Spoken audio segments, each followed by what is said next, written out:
మనం నిన్న దీంట్లో the true nature of man అనేటువంటిది మేము చెప్పుకుంటున్నాం. మానవుడి యొక్క అసలైనటువంటి ప్రకృతి ఏది అనేటువంటి దాని గురించి మనం చెప్పుకుంటున్నాం.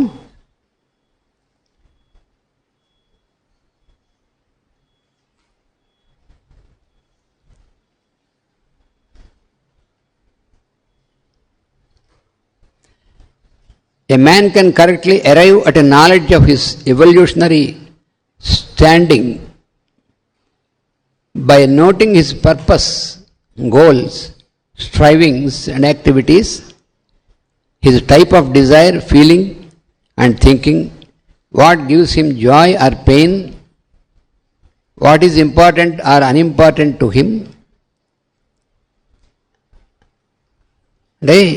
Evolution in the growth of human consciousness ఇంత ముందు మనకి చెప్పారు, నిన్న మనం చెప్పుకున్నాం. అది స్పిరిచువల్ ఆర్ సోల్ లెవెల్ అనేటువంటి దానికి అక్కడ దానికోసం ఎదగదల అనేటువంటిది రావాలి. ఇప్పుడు మనకేంటంటే ఎక్కడ మనం ఈ ఎవల్యూషన్లో ఈ మానవుడు అనేటువంటి వాడు ఎక్కడి దాకా ఎక్కడ దేంట్లోకి ఇవాల్వ్ అవుతారనేటువంటి దానికి ఇంకా డీటెయిల్గా చెప్తారనమాట. మనం పశు ప్రవృత్తి అంటే యానిమల్ నేచర్ నుంచి హ్యూమన్ దీంట్లోకి వచ్చాం. మనం మానవుడిగా జన్మల్లోకి వచ్చాం. మానవ జన్మలోకి వచ్చిన తర్వాత కూడా యానిమల్ నేచర్ నుంచి మెల్లిగా మనకి ఎవల్యూషన్ అనేటువంటిది రావాలి.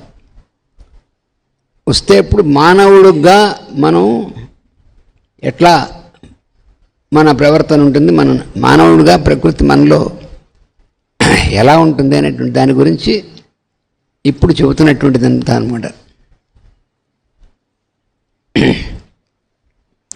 ఏ relative few are animal in consciousness, A majority అంటే నిన్న మనం చెప్పుకున్నాం.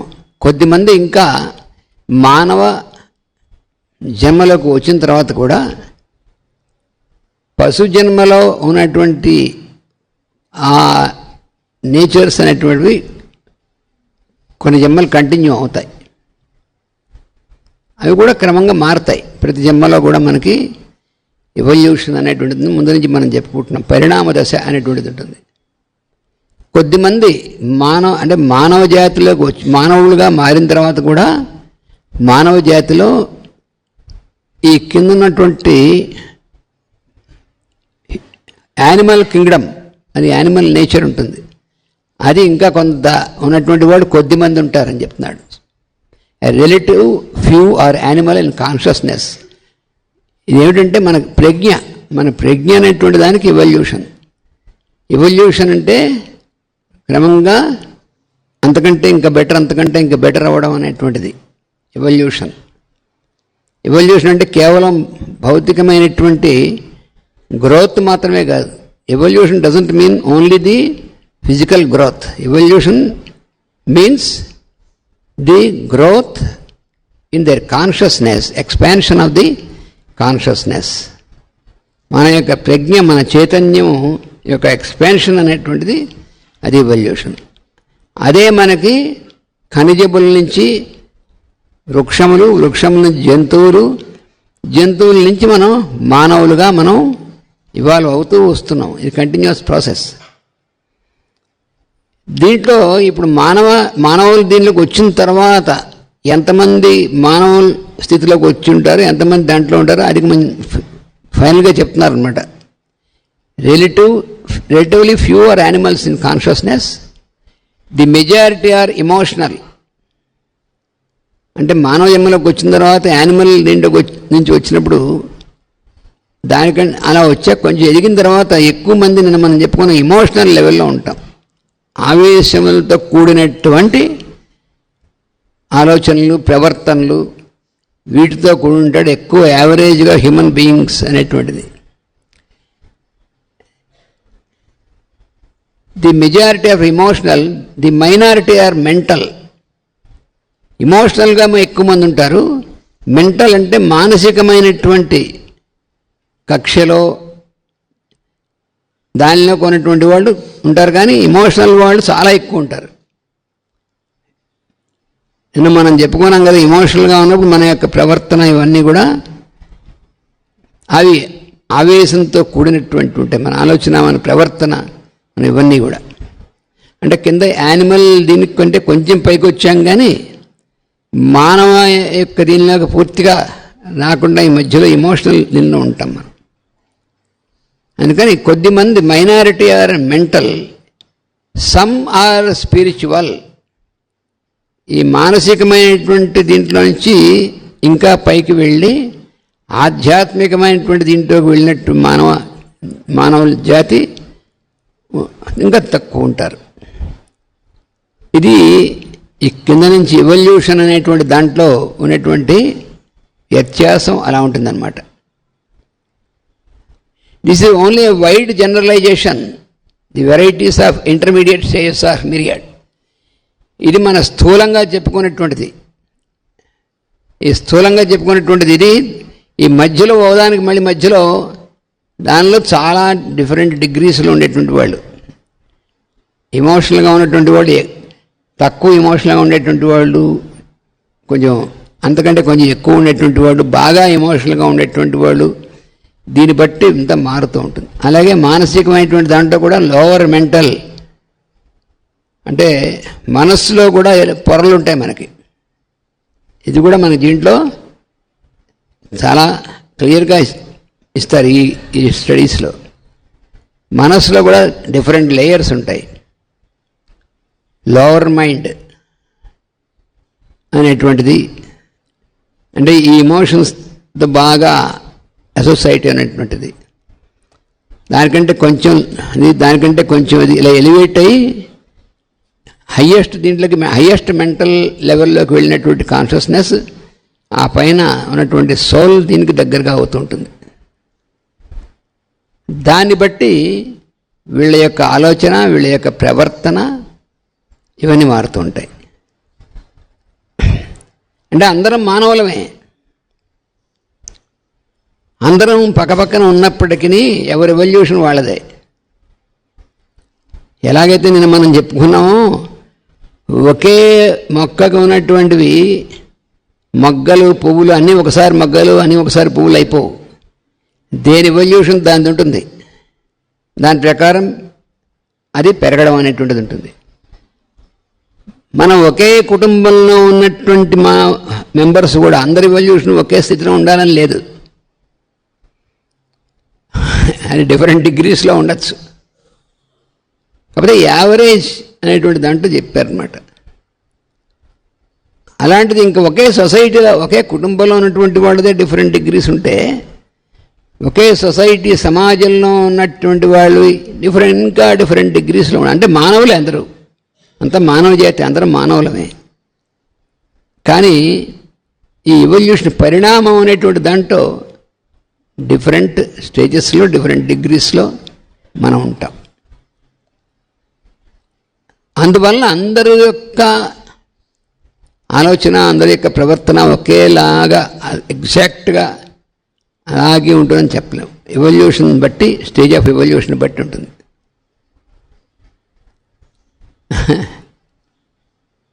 కొంతమందికి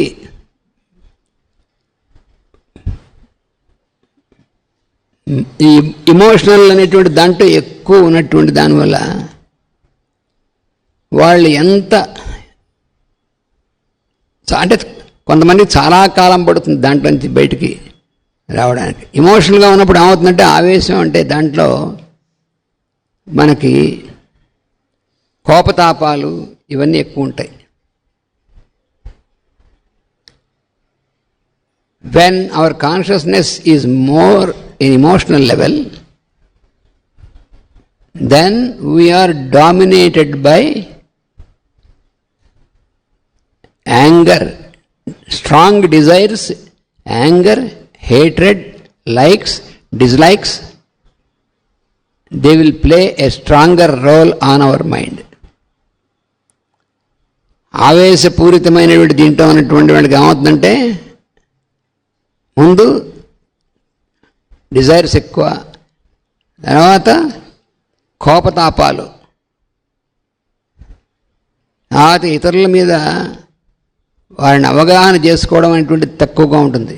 ఎదుటి వాళ్ళని తొందరగా పొరపాటుగా అవగాహన చేసుకునేటువంటిది ఉంటుంది.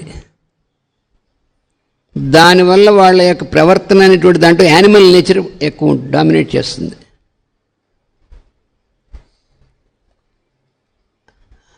హేట్రెడ్ అంటే ద్వేషము, కోపము, ఇవన్నీ ఎక్కువగా పనిచేస్తూ ఉంటాయి ఎమోషనల్ అనేటువంటి దాని మీద ఎక్కువ ఉన్నప్పుడు. అందుకని మనం సాధన అనేటువంటి దానికి మనం చేస్తుంటే ఈ సాధన ఎందుకు చేయాలి? అసలు మనం సాధన ఎందుకు చేయాలంటే మనం యొక్క కాన్షియస్నెస్, మన ప్రజ్ఞ అనేటువంటిది క్రమంగా వీటిలోంచి ఇంకొంచెం పైకి వెళుతున్న కొద్దీ మనలో ఈ ఆవేశములు అనేటువంటి పాళ్ళు తగ్గి సరైనటువంటి విధంగా మనం మన చుట్టూ ఉన్నటువంటి వారి యందు సరైనటువంటి అవగాహన అనేటువంటిది పెరగాలి. లేకపోతే ఏమవుతుందంటే అందరిలో నెగిటివిటీ కనిపిస్తూ ఉంటుంది, మనకి అందరిలోనూ తప్పులు కనిపిస్తూ ఉంటాయి. మనం తప్ప మిగతా వాళ్ళందరూ కూడా అందరి మీద దురభిప్రాయాలు అనేటువంటి ఏర్పడతాయి మనసులో. That is all because of emotional disturbance based on animal nature. అయితే అంటే జంతువులన్నీ యానిమల్ నేచర్ని ఎందుకంటారంటే జంతువుల్లో వాటి నేచర్ వాటి ఉంది. అయితే అవి మాస్ నేచర్ అని మనం చెప్పుకున్నాం కదా, ఎక్కువ అవి వాటిల్లో ఎక్కువ ఉంటుంది. కానీ మానవుడి దగ్గరికి వచ్చిన తర్వాత కూడా ఈ మాస్ మెంటాలిటీ అనేటువంటిది ఇది ఎక్కువ ఉంటుంది. అదే మనం చూస్తూ ఉంటాం ఎక్కువ. అంటే పవర్ ఆఫ్ డిస్క్రిమినేషన్ అని మనలో ఉందే వివేకం అనేటువంటిది. ఈ వివేకం అనేటువంటిది దాన్ని ఎంతగా ఉపయోగించుకుంటే అంతగా మనం ఎవల్యూషన్ అనేటువంటిది మనకు వస్తూ ఉంటుంది. లేకపోతే ఏమవుతుందంటే పవర్ ఆఫ్ డిస్క్రిమినేషన్ అందరికీ ఉంది, కానీ దాన్ని వినియోగించుకోవడం, ఉపయోగించుకోవడం అనేటువంటిది అందుకు మనం సాధన చేయాలి. లేకపోతే మనకి తెలుసు, మనకి తెలిసినప్పటికీ కూడా ఆచరణలో పెట్టలేము. మానవుడిగా వచ్చిన తర్వాత మనకి తెలియకపోవడం ఉండదు, తెలుసు. అరే ఎందుకులా తప్పు చేసామంటే తెలియక చేశానంటాడు, తెలియకపోవడం కాదు. అజ్ఞానం వల్ల డ్యూ టు ఇగ్నోరెన్స్ అంటాడు. ఇగ్నోరెన్స్ అంటే మనం పొరపాటు అర్థం చేసుకుని తెలియకపోవడం కాదు. మాస్టర్ గారు ఏం చెప్పారంటే ignorance means not knowing how to know. అది మాస్టర్ గారు ఎగ్జాక్ట్గా ఇచ్చిన translation. Not knowing how to know. ఇలాంటి ట్రాన్స్లేషన్స్ మాస్టర్స్ ఇవ్వగలరు. జ్వాలకూల్ గారు, మాస్టర్ ఈకే గారు. మన మాటగా ఇగ్నోరెన్స్ అంటే మనం నాట్ నోయింగ్ అనుకుంటాం. పాపం వాడికి తెలియదు ఇగ్నోరెంట్. ఇగ్నోరెన్స్ అంటే not knowing how to know. అదేమిటండి అట్లా దీన్ని మన అంటే ఎగ్జాంపుల్ ఇచ్చారు మాస్టర్.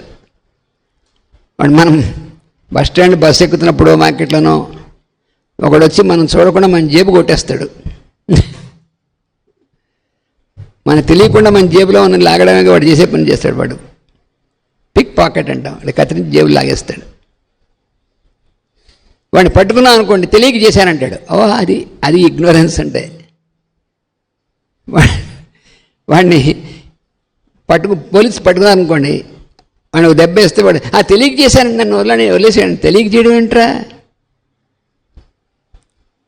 తెలియక చేసేటువంటి మాస్టర్ గారు చెప్పారు, తెలియక చేయడం అంటే ఎలా ఉంటుందంటే జేబులోని తీసుకోకూడదు అని తెలియక మీ ఎదురుకుండానే మీ జేబులోని తీసుకుంటే అప్పుడు తెలియక అంటాం. అంతే. వాడు తెలిసే చేశాడు కాబట్టే రహస్యంగా చేశాడు. తెలిస్తే రహస్యంగా చేస్తాడు. వాడు చేయకూడదని తెలిస్తే మీకు తెలియకుండా ఎందుకు తీసుకుంటాడు? తీసుకోవాలని అనిపించగానే వచ్చి మీ ఎదురుకుండానే తీసుకుంటాడు. మీకు తెలియకుండా రహస్యంగా తీసుకుంటున్నాడంటే తీసుకోకూడదు అని తెలిసి తీసుకుంటున్నాడు. సరే, ఎంత తేడా ఉందో. అందుకని ఇగ్నోరెన్స్ అనే దానికి వేరు. మనం కూడా మన నిత్య జీవితంలో, మన daily life, we commit so many mistakes, not because we don't know, we know it, but still we commit mistakes. మనకి తెలిసి కూడా పొరపాట్లు చాలా చేస్తాం. దాన్ని మనం ఏమనుకుంటాం, తెలియక చేస్తున్నాం అనుకుంటాం. ఎప్పుడు అనుకుంటాం కూడా అది. వాడు కూడా కొట్టేసిన వాడు ఎప్పుడు అంటాడంటే, పట్టుకుని తన్నప్పుడు అంటాడు, పట్టుకుని 2 దెబ్బలు వేసినప్పుడు అంటాడు వాడు. అప్పటిదాకా వాడు చేస్తూనే ఉంటాడు ఆ పని. అలాగే మనం కూడా మనకి దెబ్బలు పడుతూ ఉంటాయి, మనం చేసిన పొరపాట్ల వల్ల రిజల్ట్ మనకు తగులుతూ ఉంటుంది. అప్పుడు మనకి అయ్యో తెలియక చేసాం అంటూ ఉంటాం. తెలియక ఏం చేసాం తెలుసు. మనం తినకూడదని తిన్నాం, కడుపులో నొప్పి వచ్చింది. దీన్ని ఏమంటారు తెలుసా, కడుపులో శూలు అంటారు. అంటే శూలాలతో పొడుస్తున్నారని. యమభటులు లోపల శూలాలతో పొడుస్తారంటే, శూలు అంటే నొప్పి అనమాట. ఈ నొప్పి ఎందుకు కలగాలండి అని మనం ప్రశ్న వేస్తాం. అరితిరితేటలు. నొప్పి అనేటువంటిది ప్రకృతి పెట్టకపోతే ఇంకా వెధవ పని బాగా చేస్తాం. నొప్పి అంటే ఒక చెక్ అనమాట. నీకు నొప్పి అనేటువంటి సెన్సేషన్ కలిగిస్తే అమ్మో అని ఎప్పటికైనా మనకి రియలైజేషన్ వస్తుంది. లేకపోతే ఆ పనే చేస్తూ ఉంటాం. నిప్పులో వేలు పెడితే కాలింది, అబ్బా అని. అది కాలి ఉండకపోతే నువ్వేం చేస్తావు, నీ వేలే కాదు నీ చెయ్యి అంతా పెట్టి నువ్వు భస్మం అయిపోతావు. అందుకని నేను రక్షించడం కోసమే ప్రకృతి చెక్ పెడుతుంది. అందుకని మనకి చేయకూడనటువంటి పొరపాటు పనులు చేసినప్పుడు, మానసికంగా కానీ భౌతికంగా కానీ ఎప్పుడైనా చేసినప్పుడు, ప్రకృతి మనకి దానికి సంబంధించినటువంటి పెయిన్ కలిగిస్తుంది. అంటే మనం మళ్ళీ మళ్ళీ చేయకుండా ఉండడం కోసం, మన చెక్ ఆపడం అంటే మనం రక్షించడం కోసం. అలాగే రోగం కూడా, డిసీజ్ కూడా అలాంటిదే. అంటే ఇంకొంచెం హయ్యర్ అండర్స్టాండింగ్లోకి వెళ్తే మనకి ఆయుర్వేదంలో వాటిలో కూడా శాస్త్రంలో చెప్తారు. ఈ రోగం ఎందుకు వచ్చిందంటే, నువ్వు ఆరోగ్యంగా ఉండవలసినటువంటి పరిస్థితి నుంచి తెలిసి కూడా నువ్వు తప్పు చేసావు కాబట్టి రోగం వచ్చింది. ఈ రోగం ఎందుకు వచ్చింది, దీన్ని ఏమన్నారు అంటే అటోన్మెంట్ అన్నారు. అటోన్మెంట్ అంటే తప్పు చేసిన దానికి నీకు తెలియజేయడం కోసం ఒక రకమైనటువంటి శిక్ష, ప్రాయశ్చిత్తం అంటారు దీన్ని. అందుకని జబ్బు వస్తే ట్రీట్మెంట్ ఇవ్వడం అనేటువంటిది ప్రాయశ్చిత్తము అన్నారు.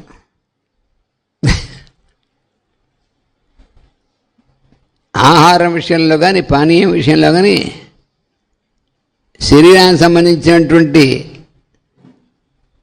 వర్క్ అండ్ రెస్ట్ వీటి విషయంలో కానీ, సెక్స్ విషయంలో కానీ, దేంట్లో తప్పు చేసినా నీకు ప్రాయశ్చిత్ కాండ అనేటువంటి తప్పదు.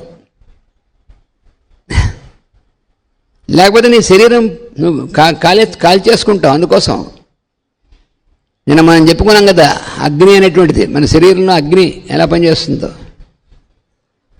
మొత్తం అంతా కూడా అగ్ని అనేటువంటిదే మనం ప్రధానంగా పనిచేస్తుంది మన శరీరంలో. అదేమిటండి అగ్ని అంటే బయట ఆ ఫ్లేమే కదా, మన శరీరంలో కూడా అగ్ని ఉంది. అందుకని మనం తినకూడని తినానుకో లోపల మంట వచ్చేస్తూ ఉంటుంది. మన కారం ఉన్న 6 రకాల రుచులు ఉన్నాయి. ప్రకృతి మనకి 6 రకాలైనటువంటి రుచులు ఇచ్చింది. Nature has given us 6 types of tastes. ఈ 6 రకాల రుచులు కూడా ప్రకృతి ఎందుకు ఇచ్చిందంటే వీటన్నిటిని బ్యాలెన్స్డ్గా మనం తీసుకోమని ఇచ్చింది. 6 రకాల రుచులు ఏమేమిటది మనకు తెలుసండి. స్వీట్ టేస్ట్, సవర్ టేస్ట్ అంటే తీపిగా ఉన్నటువంటిది, పులుపుగా ఉన్నటువంటిది. మూడోది సాల్టిష్, ఉప్పగా ఉన్నటువంటిది. తర్వాత కారముగా ఉన్నటువంటిది, కారం. తర్వాత చేదుగా ఉన్నటువంటిది, తర్వాత వగరుగా ఉన్నటువంటిది. స్వీట్ సవర్ సాల్టిష్, తర్వాత బిట్టర్ అంటే చేదు, తర్వాత యాస్ట్రింజెంట్ అంటే ఒగరు, తర్వాత కారం. అది అన్నిటికంటే వేడిగా ఉంటుంది, వేడంటే కాలినట్టుగా ఉంటుంది. ఈ 6 రకాల రుచుల్ని కూడా ప్రకృతి మనకి సమపాళలో వాడుకోమనిచ్చింది. మనం అలా చేయం కదా, మన మనస్సుకు నచ్చినటువంటి పాళ్ళలో చేస్తుంటాం. అలా చేసినప్పుడు వెంటనే దాని యొక్క ఎఫెక్ట్ మనకు వస్తుంది. మన ఆహారం తీసుకోవడం కోసం రుచి, ఆహారం తీసుకోవడం ఎందుకు? శరీరం నిలబడడం కోసం. అంటే లాజిక్, మనకి కరెక్ట్ లాజిక్ అర్థం చేసుకోవాలి. ఆహారం ఎందుకు తీసుకోవాలంటే శరీరం నిలబడడానికి. We need food and drink like water to sustain our body. For this purpose nature has given us taste. దీనికోసమే రుచి అనేటువంటిది ప్రకృతి మనకి ఇచ్చింది. అందుకని రుచిగా ఆహారం తీసుకోవడం తప్పు కాదు, రుచి అందుకే ఇచ్చింది. కానీ దాన్ని మన అంటే ఏమిటి, తినడం కోసం రుచి. రుచి ప్రకృతి ఎందుకు ఇచ్చిందంటే మనం ఆహారం తీసుకునేటువంటి దానికోసం వీలుగా ఉండడానికి మనకి రుచి అనేటువంటిది ఏర్పాటు చేసింది. మనం ఇటు తిప్పి రుచిగా ఉంది కాబట్టి ఆహారం తీసుకునే రివర్స్ అప్పుడు రోగం వస్తుంది. ఆహారాన్ని రుచిగా తీసుకోవడం వేరు, రుచి కోసం ఆహారం తీసుకోవడం వేరు. ఇటు నుంచి రివర్స్ అనమాట. అది అర్థమైందా? ఇప్పుడు ఆకలి వేసినప్పుడు ఆహారం తీసుకోవాలి, ఆహారం తీసుకోవాలి కాబట్టి రుచిగా తీసుకోవాలి. అది సరైనటువంటి పద్ధతి. రుచిగా ఉంది కాబట్టి మరి కాస్త ఆహారం అవసరం లేదని తీసుకున్నాం, అప్పుడు దెబ్బ వస్తుంది. ప్రకృతికి వ్యతిరేకమైన పనులు చేయకూడదు ఎప్పుడు. మనకి ఆరోగ్యంగా ఉండాలంటే ప్రకృతి యొక్క ధర్మాన్ని బట్టి అనుకూలంగా చేస్తే ఆరోగ్యంగా ఉంటాం. ప్రకృతికి వ్యతిరేకమైన పని చేస్తే ఆరోగ్యం చెదురుతుంది. అప్పుడు మనకి ఏమవుతుందంటే we undergo pain and suffering. అప్పుడు మనకి నొప్పి, దానివల్ల బాధ, ఇవన్నీ కలుగుతాయి. ఎందువల్ల కలిగాయి? మనం పొరపాటు చేయడం వల్ల కలిగాయి. మన నిత్యం ఆహారం, పానీయం, మనం చేసేటువంటి పనులు, వీటిలో మనకి సరైనటువంటి అవగాహనతో, బ్యాలెన్స్తో ఉండాలి. మనం ఉంటే అప్పుడు మన శరీరం చక్కగా పనిచేస్తుంది. ఇది మనకి శాస్త్రం చెప్పేటువంటి సరైనటువంటి అండర్స్టాండింగ్ మనకి. ఇది మానవుడిగా వచ్చిన తర్వాత క్రమంగా కొంచెం అవగాహన పెరగాలి. మనం ఇవి తెలుసుకుని ప్రాక్టీస్లో పెట్టాలి. కానీ మనం ఏం చేస్తామంటే ఇప్పుడు ఉదాహరణ ఉందనుకోండి, మనం కారం బాగా ఇష్టం, కారంగా తినాలనిపిస్తుంది, తినేస్తాం. కానీ దాని తర్వాత వచ్చే మంటని, అబ్బా ఈ మంట ఏమిటి, అప్పుడు ఏం చేస్తామంటే మనం కారం తినేసి మంట లేకుండా అంటే మంట లేకుండా కాదు, మంట తెలియకుండా చేస్తుంది మైండ్కి, దాన్ని అలాంటి మందులు వాడతాం. అక్కడ మనం చేసే పొరపాటు. మనకి మంట అనేటువంటిది లోపల తెలియజేస్తుంది, మళ్ళీ పొరపాటు చేయకుండా దాన్ని ఏం చేసాము, కట్ ఆఫ్ చేసేసి ఈ మంట తెలియకుండా ఉండేటువంటివి ఉంటాయి, జెలూసిలు మొదలైనటువంటివి. వాడు పైగా అడ్వర్టైజ్మెంట్ కూడా ఇస్తాడు. వాడు కారంగాను వాడు అవన్నీ తింటూ ఉండి మధ్యలో మంట వస్తే ఆ అని ఆ పక్కన ఈనో అనేది ఉంటుంది, అది తాగేసే నువ్వు మంట రాదంటాడు. మంట రాదు కాదు, మంట ఇంకా ఎక్కువ అవుతుంది, నీకు తెలియదు అంతే. అని పూర్తిగా కాలిపోయేదాకా, క్యాన్సర్ వచ్చేదాకా తెలియదు. అంటే పర్మనెంట్ డ్యామేజ్ వచ్చే వరకు తెలియకుండా చేస్తుంది చక్కగాను. అది మనకి అప్పటిదాకా లోపల ఏమవుతుందో తెలియదు. అది సప్రెషన్ కానీ క్యూర్ కాదు. మనకి ఇలాంటి చెత్తవన్నీ కనిపెట్టాడు మానవుడు.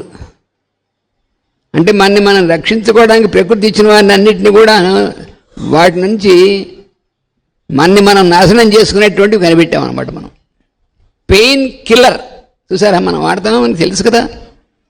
Pain killer that kills the pain, not only the pain that kills our cells. అది పెయిన్ని మాత్రమే కిల్ చేయదు, మనని కిల్ చేస్తుంది. తలనొప్పి వచ్చింది, రోజు తలనొప్పి పొద్దున్నే వస్తుంది, కొంతమంది మధ్యాహ్నం వస్తుంది, రకరకాలుగా వస్తుంది. వస్తే ఏం చేయాలి? తలనొప్పి ఎందుకు వచ్చింది, ఏ కారణం వల్ల వచ్చింది తెలుసుకుని ఆ కారణాన్ని ఎలిమినేట్ చేయడం కాకుండా, ఈ తలనొప్పి వచ్చింది కాబట్టి వేసేసుకో ఒక మాత్ర, 2 మాత్రలు. వాడు ఏం చెప్తాడంటే 2 మాత్రలు వేసుకోండాడు ఒకడు, శారిడాన్ అని. ఇలాంటివన్నీ పెయిన్ కిల్లర్స్ చెత్తవన్నీ ఉంటాయి మనకి, చిన్నవాటి నుంచి బాగా దాకా. అంటే మామూలు ఎంబీబీఎస్ డాక్టర్కి వెళ్తే ఒకరికి చిన్నవి రాస్తాడు, ఎండి దగ్గరికి వెళ్తే ఇంకొంచెం పవర్ఫుల్ రాస్తాడు, ఆ పైన ఇంకా వాడి దగ్గరికి ఇంకా హైయెస్ట్ పవర్ఫుల్, ఇంకా ఎక్కువ డోసు రాస్తాడు బ్రహ్మాండంగాను.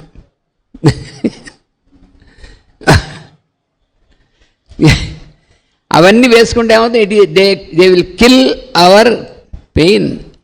Ultimately we are killed, no doubt about this.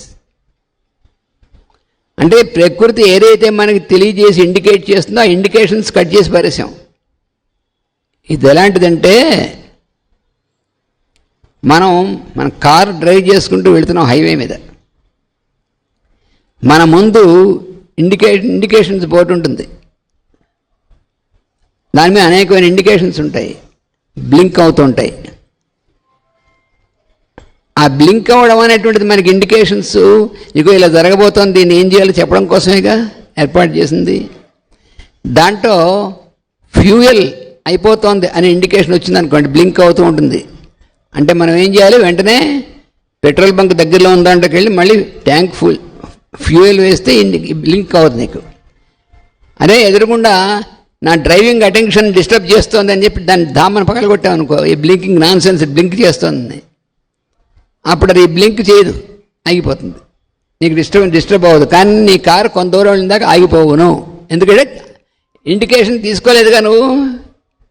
కానీ అరే పెట్రోల్ అయిపోతుంది నింపుకోరా అని నీకు చూపిస్తుంటే ఇది మనకి న్యూసెన్స్ ఈ ఇండికేషను అని దాన్ని విరగొట్టావనుకో, నీకేమవుతుంది, నీ ప్రయాణం సాగదు, హైవేల మధ్యలో ఆగిపోతుంది. అప్పుడు ఇంకేం చేస్తావు నువ్వు, కారును ఏం కదపలే, అప్పుడు మళ్ళీ ఇంకోటి కూడా వచ్చింది, కార్ని ఇలా ముందు ఇలా పైకెత్తి లాక్కెళ్ళేటువంటిది ఏదో వస్తుంది, దాన్ని తీసిపోవాలి. అంటే మనం కూడా మన ఇండికేషన్స్ ఇలాంటివి, ఈ పెయిన్ విను అలా వస్తే మనం ఏం చేస్తే వచ్చిందో తెలుసుకుని అది చేయకుండా ఉండడమును, అవి చేసుకునే బదులు పెయిన్ కిల్లర్ వేసుకున్నాం అనుకోండి, వాడు ఎలా అయితే వచ్చి క్రేన్తో కారు ఎత్తికేయడో వాడు మనకు వచ్చి అంబులెన్స్లో మనం తీసుకెళ్లాల్సి వస్తుంది. కార్ని క్రేన్లో ఎత్తిపెట్టే మన అంబులెన్స్లో ఎత్తి తీసుకెళ్లాల్సి వస్తుంది. మనం చేసుకునే పనులే అవన్నీ. నువ్వు ఆకలి వేస్తే ఆహారం తప్పనిసరిగా తీసుకోవాలి, అది రుచిగా తీసుకోవచ్చు, అది చక్కగా దాన్ని సరైనటువంటి విధంగా పద్ధతిలో చేసుకుని తీసుకోవాలి. అలా ఉండదు, అది బాగా మనకి మనకి ఇష్టమైనటువంటి స్మెల్స్, మనకి ఇష్టమైనటువంటి రుచులు ఉండేటువంటివి ఉంటాయి కదా, కాబట్టి అలా తినేసాం. అది తినేయడం అంటారు, మేసేయడం అంటారు, మెక్కేయడం మేసేయడం అంటారు చూసారా, అది చేస్తాం మనం. ఎక్కడ పడితే వెళ్ళిపోవడం, తినేస్తూ ఉంటాం. తర్వాత కడుపులో మంట వస్తే ఏముంది, వేసుకో మందు వేసేసుకుంటాం, అది మేసేస్తాం, మందు కూడా అన్నీ కలిపి మేసేస్తాం. పాపం ఆ జంతువులు అలా చేయవు, ఎప్పుడు ఏదో అవసరమో అవే తింటాయి. మన జంతువులు మేస్తున్నాయంటాం, కానీ మనమే మేసేది. జంతువులు సరిగ్గా తింటాయి, వాటికి అనవసరమైనటువంటివి తీసుకెళ్ళి పెడితే ఏం తినవు. మిరపకాయ బజ్జీలు పెట్టి చూడండి, గేదెకి ఆవుకి ఏం తింటాయేమో. మీరు ఎక్స్పెరిమెంట్ చేయండి మీరు కావాలంటే. పక్షులు కానీ ఆవులు కానీ వాటికి పెడితే మీరు మనం తినేటువంటి పిజ్జాలు ఇలాంటివన్నీ బర్గర్లు పెట్టామనుకోండి, ఆవు దగ్గర తీసుకెళ్ళి, ఒకవేళ ఏ ఆవైనా ఇంకా మనం ఏమి పెట్టకుండా అవన్నీ పెడితే ఒకవేళ తిందనుకోండి, పూర్తిగా అది కూడా మనలాగే డిస్టర్బ్ అయిపోతుంది. మనం వాటిని కూడా నాశనం చేస్తున్నాం. మనమే కాకుండా we are inflicting even the animals also. అవి సరిగ్గా ప్రకృతి ప్రకారం నడుస్తాయి, వాటిని కూడా డిస్టర్బ్ చేస్తాం. పాపం వాటి కర్మగాలు మనకి దగ్గరలో ఉన్నాయి, న్యాచురల్ దీని నుంచి అవి కూడా పాడైపోతాయి. అందుకనే మనకి ఆవులకు కూడా, జంతువులకు కూడా హాస్పిటల్స్ వచ్చేసాయి. వాటికి కూడా యాంటీబయాటిక్స్ వేయాల్సి వచ్చినటువంటి పిచ్చివాడ మానవుడు అసలు. వాటిని కూడా పాడు చేసేసి పూర్తిగా. ఇలాంటి అతి తెలివితేటలు మానవ జాతికి ఎక్కువ ఉంటుంటాయి. అదే అందుకని the unevolved or savage man responds simply to the physical appetites and intellect is embryonic. నేను మనం చదువుకున్నాను. అందుకని ఇవన్నీ కూడా మనం తెలుసుకోవడం, ఎందుకంటే ఎక్కడ రెక్టిఫై చేసుకోవాలి. అంతేగాని మనం అనారోగ్యాన్ని తెచ్చుకుని వెంటనే మందులు వేసేసుకోవడం కాదు. వేసేసుకుంటే ఇంకా డ్యామేజ్ ఎక్కువ అవుతుంది. అందుకని ఏ కారణం వల్ల అయితే మనం పొరపాట్లు ఉన్నాయో వాటిని రెక్టిఫై చేసుకో. Rectification is most important.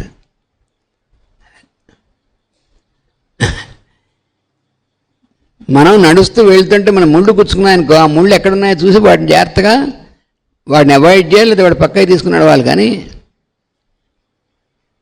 అలాగే ఇది కూడా మనం డ్యామేజ్ చేసుకోకూడదు మన శరీరాన్ని. We are not expected to damage our constitution. ఎందుకంటే మన శరీరం most valuable. The nature has given a most valuable gift to us. ఎంత విలువైనటువంటిది ఇచ్చిన మనకి నేచర్, ప్రకృతి, శరీరం అనేటువంటిది. దాన్ని మనం డ్యామేజ్ చేసేసుకుంటే దాన్ని మన ఏదో ప్యాచ్ వర్క్, దాన్ని వాడు ప్యాచ్ వర్క్ అన్నమాట. మనం చేసేటువంటి చికిత్సలన్నీ ప్యాచ్ వర్క్ అయిపోతుంటాయి. ఏదో ప్లాస్టిక్ సర్జరీ అన్నట్టుగా అంతా ప్లాస్టిక్ సర్జరీస్ లాంటివి ఏవని ప్యాచ్ వర్క్స్ అని. నేను ఆర్టిఫిషియల్వి ఇవన్నీ సహజమైనటువంటి దాన్ని పాడు చేసుకుని ఆర్టిఫిషియల్ అనేది తీసుకుంటే మానవుడు తెలివితేటలు ఎలాంటి తెలివితేటండి? మనకి ప్రకృతి ఇచ్చినటువంటి ఆర్గన్స్, అవయవాలన్నీను అవి చాలా సహజమైనటువంటివి, అసలు ఉండవలసినవి. అవన్నీ తీసి పారేస్తూ ఉంటాం. గాల్ బ్లాడర్, దాంట్లో స్టోన్స్ వచ్చాయంటే తీసి పారే గాల్ బ్లాడర్. అందులో స్టోన్స్, అందులో రాళ్ళు ఎక్కడ 4 రాళ్ళు వెనకాల వేసుకున్నట్టుగా 4 రాళ్ళు అందులో వేసేసుకుంటాం మనం. వాడు మామూలుగా అంటారు 4 రాళ్ళు వెనకాల వేసుకున్నాడని. మనం వెనకాల ఉంటే కిడ్నీస్, 4 రాళ్ళు వెనకాల వేసుకుంటాం కిడ్నీస్లో. గాల్ బ్లాడర్ ముందున ఉంటుంది, దాంట్లో వేసుకుంటాం. ఇవన్నీ ఎక్కడి నుంచి ఫార్మ్ అయ్యాయంటే మనం చేయకూడని పనులు చేసేటువంటి వాటి వల్ల ఫార్మ్ అవుతాయి. ఇవి ఫార్మ్ అయినప్పుడు ఏం చేయాలంటే ఇవి ఎందుకు ఫార్మ్ అయ్యాయో తెలుసుకుని దాన్ని ఫార్మ్ అవ్వకుండా ఉండేటువంటిది, ఫార్మ్ అయిందో దాన్ని జాగ్రత్తగా ఎలిమినేట్ చేసేవాడం జరిగేటువంటిది పద్ధతులు. అవి చేయకుండా ఫార్మ్ అయితే అవయవం తీసేది ఆర్గన్. కాలు వేలికి ఏమైనా పుండైంది, వేలు తీసేసేయి. పాదానికి పుండైంది, పాదాన్ని తీసేసేయి. ఆ తర్వాత పైన మోకాళ్ళ దాకా తీసేసేయి. ఇంకా తర్వాత మనిషినే తీసేయి. ఇంకెందుకు అలా కట్ చేసుకుంటూ పోతే ఇంకా మొత్తం తీసేయడమే కదా. అదే చికిత్స అంటే, అదే ట్రీట్మెంట్ అంటే. మరి ఇప్పుడు జరిగే ట్రీట్మెంట్ అంతా అదే. మళ్ళీ అంతటి క్యాన్సర్ వచ్చింది, ఏం చేస్తున్నాం? కట్. మళ్ళీ ఇంకో చోట గడ్డ వచ్చింది, కట్. ఇంక ఈసారి ఏం చేస్తున్నాం? ఈ గడ్డల్లా వస్తున్నాయి కదా అండి, దీన్ని కీమో అంటే ఒక కెమికల్ పంపించేసి శరీరంలోకి. దానివల్ల ఏమవుతుంది? మన ఇమ్యూన్ సిస్టమ్ 0 అయిపోతుంది.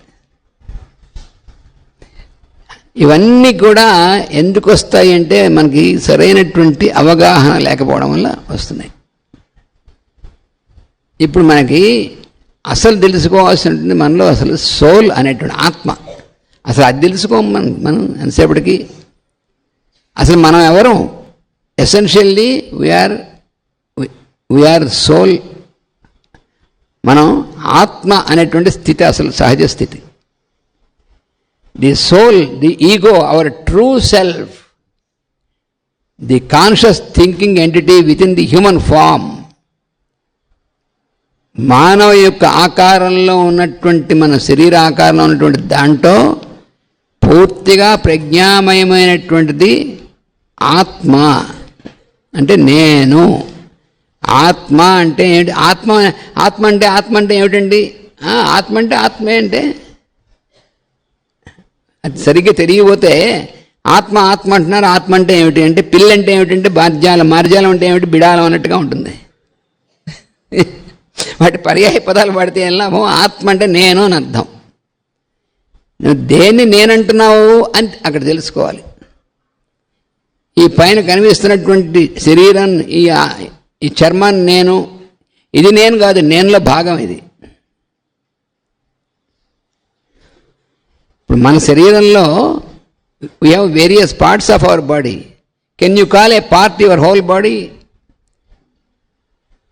ఈ వేళ్ళు ఉన్నాయి, ఈ వేళ్ళు నా శరీరం అనగా ఈ వేలు అంటాడు ఎవడైనా? ఈ వేలు కూడా నా శరీరంలో భాగం అంటారా? లేకపోతే ఈ ఒక్క భాగం, ఈ జుట్టు నా శరీరము, నీ శరీరంలో మొలిచింది ఇది ఒక భాగంగా. కొన్నేమో ఎప్పటికప్పుడు మొలుస్తూ ఉంటాయి, దాన్ని మనం కట్ చేసి తీస్తాం. కొన్ని వేళ్ళు లాంటివి కట్ చేసి తీసుకోకూడదు, వాటి ఉంటాయి, భాగంలా ఉంటాయి, వాటిని ఉపయోగించవద్దు, రోజు ఉపయోగించేటువంటివి. ఇవి మనకు తెలుస్తాయి సహజంగా. వీటి కోసం మనం ప్రత్యేకంగా స్టడీ చేసుకోక్కర్లేదు. వీటికి మళ్ళీ ఒక విభాగం, ఇవన్నీ పెడి బోళ్ళంత డబ్బులు కట్టుకుని మనం కాలేజీలో చదువుకుంటాం తెలిసిన విషయాలనే. మానవుడికి ఇదంతా కూడా చూడండి. ఇప్పుడు మోడర్న్ ఎడ్యుకేషన్లోనూ సెక్స్ ఎడ్యుకేషన్ కూడా కంపల్సరీగా ఉండాలి. ఎందుకు? అరే పశుపక్షాదులకి ఆటోమేటిక్గా వచ్చినప్పుడు తెలిసేటువంటి దానికి దానికి ఒక డిపార్ట్మెంటు. అంటే ఎంత how ridiculous it is for human being. అంటే ఒట్టి ఫూల్ అనమాట. సహజంగా ఆ సమయం అది వచ్చినప్పుడు తెలిసేటువంటివి ఇవన్నీ ప్రకృతి తెలియజేస్తుంది. ఇది ఎలాంటిదంటే ఆకలి వేయడం అంటే ఏమిటి? ఆకలి వేయుట అనగా, ఆ వేసినప్పుడు ఆహారం తీసుకోవడం అనగా అని ఎలాంటిదో ఇది కూడా అలాంటిదే. ఇవి సహజంగా మనకి లోపల ఇండికేషన్. ఆకలి వేస్తుంది, ఆహారం తీసుకో, దాహం వేస్తుంది, మంచినీళ్ళు, ఇవి ఇండికేషన్ సహజంగా వచ్చేటువంటి వాటికి ప్రత్యేకంగా ఒక ఎడ్యుకేషన్ అంత దాన్ని. ఇవన్నీ మానవుడు చేసుకునేటువంటి అబరేషన్స్. దానికోసం ఇవన్నీ మనకి సహజంగా తెలిపేటువంటివే. మన అలసటగా ఉంది, కాసేపు పడుకో, దానికోసం ఇలా పెద్ద ఇదేం ఒక్కలేదు. ఇవన్నీ అయితే వాటిని మిస్యూజ్ చేయడం వల్ల వస్తుంది ప్రాబ్లం అంతా. అవి యూజ్ చేసుకోవడం, అవి ఎలా యూజ్ చేసుకోవాలో మనకు తెలుస్తుంది ఆటోమేటిక్గా. కానీ వాటిని అంటే ఎలాగైతే మనకి ఇంట్లో మన ఎన్నో ఎలక్ట్రికల్ ఎక్విప్మెంట్స్ ఉన్నాయి, మనం వాడుకుంటూ ఉంటాం వాటిని. ఎలక్ట్రికల్ హీటర్ ఉంటుంది, లేకపోతే మిక్సీ ఉంటుంది, ఇవన్నీ ఉన్నాయి. వాటిని మనం ఏం చేయాలంటే కరెక్ట్గా వాటిని ప్లగ్ కనెక్షన్ ఇచ్చుకోవడం, స్విచ్ జాగ్రత్తగా చేయడం. అలా కాకపోతే షాక్ ఎందుకు కొట్టింది? నువ్వు దాన్ని సరిగ్గా ఏ రకంగా యూజ్ చేసుకోవాలి, ఇలా పెట్టకపోతే షాక్ కొడుతుంది. ఇది కూడా అంతే. ఎందుకంటే దీంట్లో పనిచేసేటువంటిది అంటే ఎలా అయితే ఎలక్ట్రిసిటీ అనేటువంటి పవర్ పనిచేస్తుందో, ఇందులో కూడా our life is an electric force ముందు నుంచి చెప్పుకుంటున్నాం మనం. అందుకని దాంతో మన ఇష్టం వచ్చినట్టుగా చేయడానికి వీల్లేదు.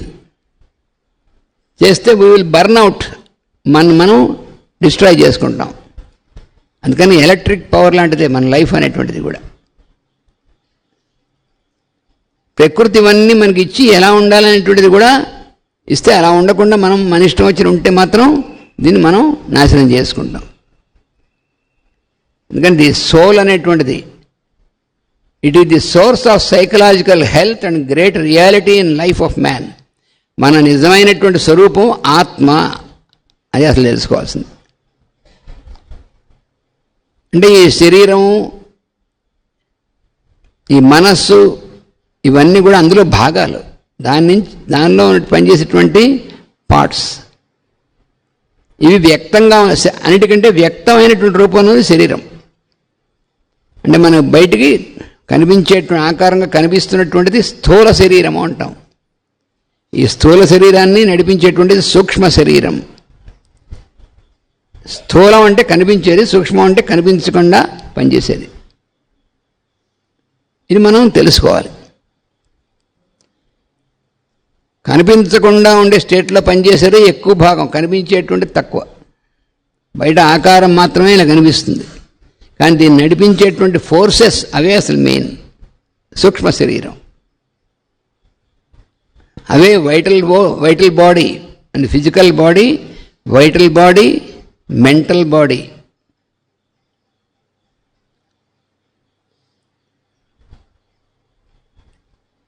మనం వీటన్నిటిని కూడా వేరియస్ లేయర్స్, ఇవన్నీ కూడా వీటిని ప్లేన్స్ అన్నాం. Physical plane, vital plane, mental plane, buddhic plane and plane of experience. అన్నమయం కోశం, ప్రాణమయ కోశం, మనోమయ కోశం, విజ్ఞానమయ కోశం, ఆనందమయ కోశము. ఆనందమయ కోశం అంటే ప్లేన్ ఆఫ్ ఎక్స్పీరియన్స్. మన ఆత్మ అనేటువంటిది ఆనందమయ కోశము యొక్క అనుభవం. ఆత్మ అంటే అక్కడ మన అనుభవం తెలుస్తుంది. నేను అనేటువంటిది అసలు అది. The soul is simply a fused collections of spiritual attributes. Fused అంటే దగ్గరగా చేర్చబడినవన్నమాట. Fused collections of spiritual attributes. The soul's quality is the sum total of the attributes of divinity. ఆత్మ అనేటువంటిది డివినిటీ, దివ్యత్వం అనుకుని చెప్పాము మనం. మానవుడికి ఉన్నటువంటి దాన్ని మానవత్వం నుంచి దివ్యత్వంలోకి వెళ్ళాలి. ఆ దివ్యత్వం అనేటువంటి సంబంధించినటువంటిది మన ఆత్మ. అంటే దివ్యత్వం అంటే ఏం లేదు, ఇల్యూమినేటింగ్ అని అర్థం. వెలుగుతో కూడినటువంటిది.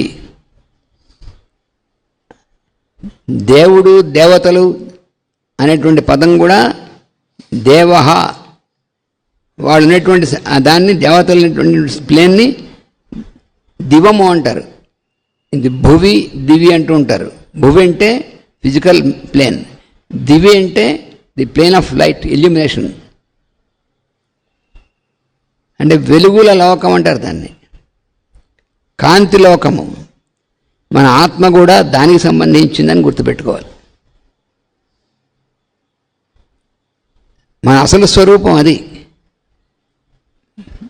మనందరం కూడా ఒక్కొక్కళ్ళు ఒక్కొక్క స్పార్క్ ఆఫ్ ద ఫైర్. మనలో ఉన్నటువంటిది ఒక వెలుగు, ఒక స్పార్క్ ప్రతి ఒక్కళ్ళలో ఉన్నటువంటిది.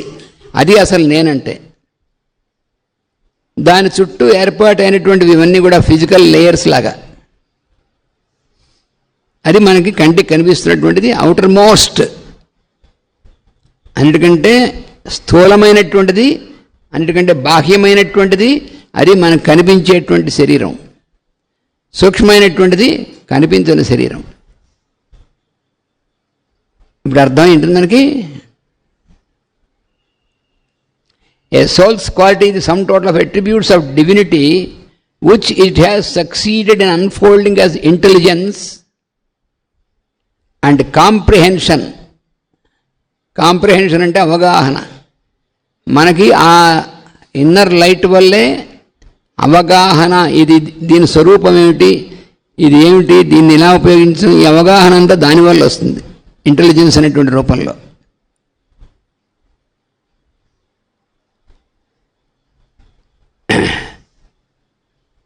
Comprehension become more developed. ఈ అవగాహన అనేటువంటిది అక్కడ ఆ లైట్కి మనం, ఆ ఫోకస్ అనేటువంటి దానికి మనం సరిగ్గా అడ్డు లేకుండా చేసుకుంటే ఈ అవగాహన అనేటువంటిది బాగా పనిచేస్తుంది. మనకి మంచి ఇప్పుడు లైట్ ఉంది, మనం బల్బ్ పెట్టుకున్నాం, దానిలో మనం బాగా కనిపించేటువంటి ఫోకస్ పెట్టుకున్నాం, దానివల్ల మనం స్పష్టంగా కనిపిస్తున్నాం కదా. అలాగే మనం అన్నీ స్పష్టంగా ఇలాగే మన లోపల ఉన్నటువంటి ఏదైతే లైట్ ఉందో దానివల్ల మనకి ఈ అవగాహన శక్తి బాగా ఉంటుంది. These are reflected in personality.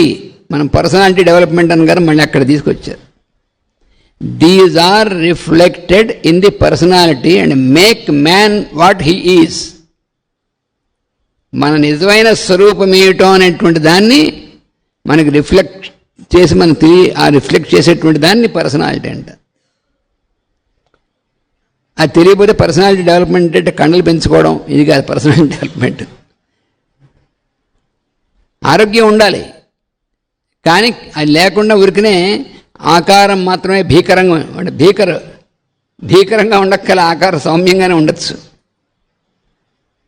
భీకరంగా ఉండడం పర్సనల్ డెవలప్మెంట్ కాదు. The goal of man is to function as soul. చూడండి ఎంత ఎలాంటి సెంటెన్స్. అసలు మన గమ్యం, మానవుడి గమ్యం ఏంటంటే ఫంక్షన్ యాజ్ సోల్. కానీ మనం ఫంక్షనింగ్ యాజ్ మైండ్. ఎక్కువ మంది మానవులు మనస్సుగా జీవిస్తున్నారు. మనస్సుగాను ఆవేశములుగాను జీవించడం వల్ల అసలు స్వరూపం తన ఆత్మ అనేటువంటిది కాస్త కప్పుబడిపోతుంది. So function as soul, as a spiritual being. మనం స్పిరిచువల్ బీయింగ్ అనేటువంటిది we have forgotten that we are spiritual in our being. We always remember ourselves as this body, as this mind and the lower nature. ఇదే మనం అనుకుంటున్నాం. ఇదే మనం అనుకోవడం వల్ల అక్కడే ఉండిపోతాం మనం. అసలు కాదు, అసలు మనం we are directly connected to the universe. మన విశ్వానికి మనం కనెక్ట్ అయి ఉన్నాం. అసలు స్వరూపం మనది అది. అసలు every one of us is a spark of light. అదే మన soul. More it is not possible for him to do. ఇదేంటంటే the goal of man is to function as soul, as a spiritual being activated by spiritual qualities, and this he does through right relationships. అది ఈ spiritual quality అనేటువంటిది మన యొక్క, అది ఎలా ఉంటుంది, right relationship, సరైనటువంటి సంబంధం. ఎవరితో? మన శరీరంలో ఉన్నటువంటి ఈ శక్తులన్నిటితోనూ, మన శరీరంలో ఉన్నటువంటి వీటితో మనం సరైనటువంటి సంబంధం ఉంటే వాటిని సరిగ్గా యూజ్ చేసుకుంటాం. రైట్ రిలేషన్షిప్ అంటే మన చుట్టూ ఉన్నటువంటి వ్యక్తులతో మాత్రమే కాదు, ముందు మనతో మనం.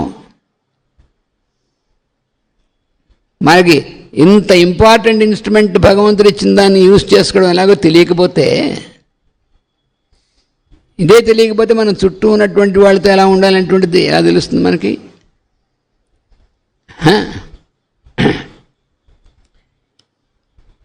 More it is not possible to him to the soul with the inherent capabilities of God demonstrates only dimly as yet. In the average man or woman, it has not asserted its control of personality. మనం ఏదైతే పర్సనాలిటీని ఉన్నటువంటి నేను అంటున్నామో ఇది ఆ soul అనేటువంటి దాని యొక్క కంట్రోల్లో ఉంటుంది. అలా ఉండాలి. The soul should be able to control the whole existence, the whole constitution. అప్పుడు మన స్పిరిచువల్ మ్యాన్ అనేటువంటి దాంట్లో ఉంటుంది. అప్పుడు మనకి ఏమవుతుందంటే చుట్టూ ఉన్నటువంటి ప్రకృతి శక్తులతో మనకి క్లియర్ కనెక్షన్ ఉంటుంది. We will have a clear connection, we have a clear understanding of the forces of nature which are working in us. మనలో పనిచేస్తున్నటువంటివన్నీ కూడా ప్రకృతి యొక్క శక్తుల యొక్క ఇదన్నమాట.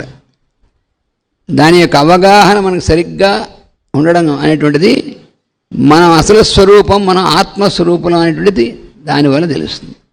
అందుకని వాళ్ళ real existence is as soul.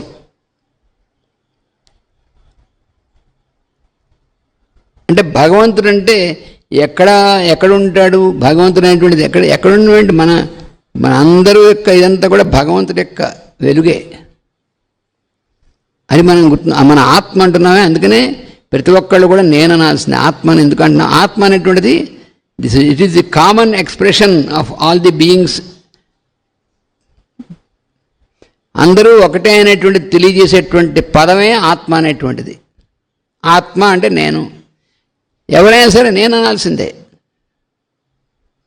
ఇంకో వర్డ్ ఎక్కడైనా ఉందా?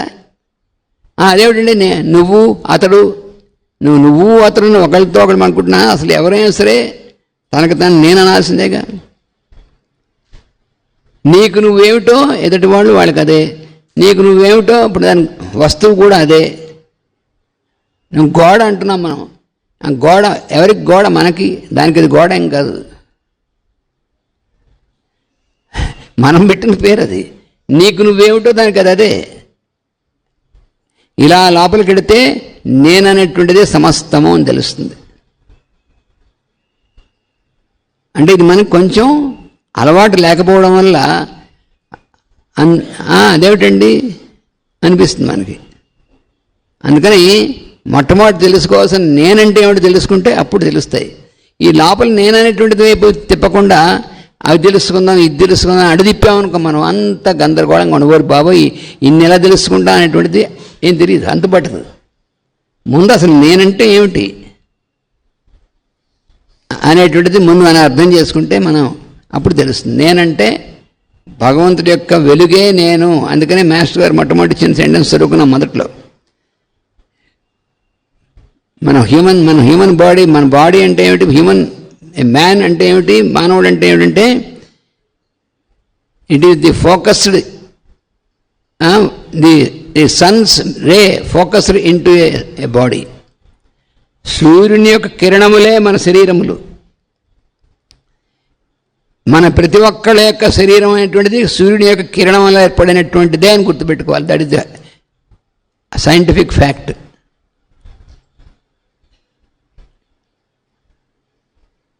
అది కాకపోతే ఇంకేం లేదు అసలు. అదే ఆత్మ అంటే.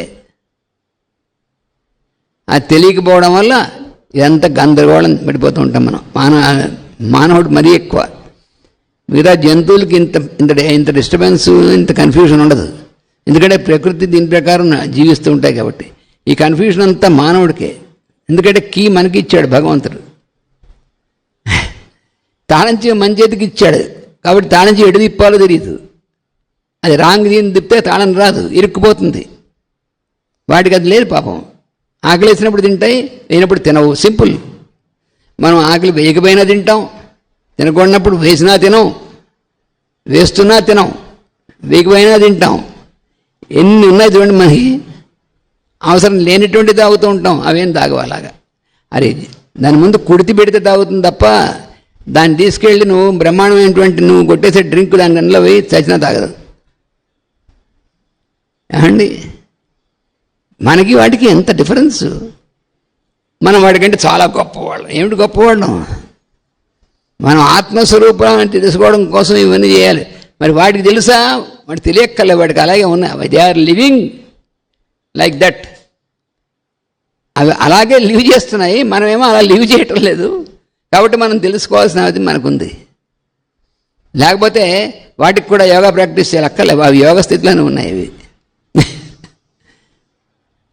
యానిమల్స్ ఏవి వాటి యోగ సాధన ధ్యానం అక్కర్లేదు వాటికి. మనకి కావాలి, ఎందుకంటే మనకి ఇండిపెండెన్స్ ఇచ్చింది కదా మనకి ప్రకృతి. అందుకని మనకు కావాలి. సరే, ఇవన్నీ కూడా అది తెలిపేటువంటిది. మనం ఇప్పటిదాకా స్టడీ చేస్తుందంటే కొంత భాగం మనం ఇప్పటిదాకా ఈ 10 రోజుల్లో చదువుకున్నాం. అంటే ఇదే మొత్తం అంతగా దీన్ని మనం అంటే తెలిసిన దాన్ని మనం ఆచరిస్తూ ఉంటే తర్వాత తెలుస్తుంది. అదేంటి మొత్తం సబ్జెక్ట్ అంతా తెలిసిన తర్వాత ఆచరిస్తాం, అలా ఉండదు ఎప్పుడు. మన చీకట్లో మనం ఒక దారిలో వెళ్తున్నాం, అసలు పూర్తిగా చీకటిగా ఉంది, కనిపించడే దారి. అంటే మన చేతికి ఒక టార్చ్ లైట్ ఇచ్చారనుకోండి, దారి అంతా కనిపిస్తుందా? దీంతో అంతా కనిపించదు. నీకు కొంత దూరం కనిపిస్తుంది. నీకు కనిపిస్తుంటే నడుస్తూ వెళ్తే ఇంకా కొంత దూరం కనిపిస్తుంది. ఇది కూడా అలాంటిదే. మనకు తెలుసుకుంటూ మనం తెలుసుకుంటూ ఆచరిస్తుంటే మనకు ఓపెన్ అవుతుంది తప్ప నాకు మొత్తం అంతా తెలిసిన తర్వాత ఆచరిస్తాను అది ఎప్పటికీ ఈ లోపల నీ లైఫ్ అయిపోతుంది. అప్పుడు మొత్తం తెలుసుకోవడానికి wait for better next birth. మళ్ళీ అప్పటి నుంచి మళ్ళీ స్టార్టింగ్. మళ్ళీ ఎప్పుడు చూసినా స్టార్టింగే. అంటే వైకుంఠపాళిలో వెళ్ళిందా చివరిదాకా వెళ్ళిందా పెద్ద పాము మింగేస్తుంది, మళ్ళీ అక్కడ స్టార్టింగ్ వచ్చేస్తాడు. చూసారా? అలా అవుతుంది మన లైఫ్. అలా కాకూడదు. అందుకని ఇలాంటి సబ్జెక్ట్ మనం ఇదే మనకి ఇచ్చినటువంటివి మాస్టర్ గారి యొక్క లెక్చర్స్ కానీ భగవద్గీతలో కానీ. ఎందుకంటే రోజు మనం చేస్తే మన అసలు స్వరూపం మన ఏం లేదు. అసలు మనం ఎవరు, మనం ఏం చేయాలి, ఎలా చేయాలి, ఇంతే. దాన్ని సింప్లిఫై చేస్తే who are why, who am I, what am I, what I have to do. నేను ఎవరు, నేనేమిటి, నేనెవరు, నేను ఏం చేయాలి, ఎలా చేయాలి, ఇంతే. ఎసెన్స్ అదేగా. అది మన అసలు విద్య అంటే ఇదే అర్థం. వాసుదేవ.